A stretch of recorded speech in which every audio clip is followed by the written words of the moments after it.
నేను నిన్ను భద్రంగా కాపాడెదను. ఇర్మియా 40:4.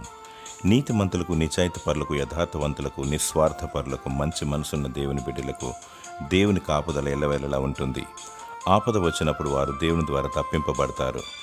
దేవుని నెరగని వారు, స్వార్థపరులు, నమ్మించి హాని తలపెట్టేవారు, దురాశతో దోచుకునేవారు ఆపద వచ్చినప్పుడు దాని నుండి తప్పించుకొనలేరు.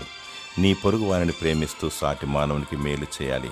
అన్నిటికంటే అందరికంటే దేవుని ఎక్కువగా ప్రేమించాలి. ఆయనకు లోబడాలి.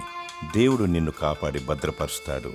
నిన్ను నీవు ప్రభువుకు సమర్పించుకో. ఆత్మతో సత్యంతో దేవుని ఆరాధించు. దుష్టుడు పారిపోతాడు. దేవుడు నమ్మదగినవాడు. శత్రువుకు భయపడి భద్రత లేదని బాధపడుచున్నావా? అధైర్యపడకు. దేవుడు నీకు తోడుగా ఉన్నాడు. దేవుడు నీకు భద్రత, క్షేమము, కాపుదల దయచేయునుగాక. ఆమేన్.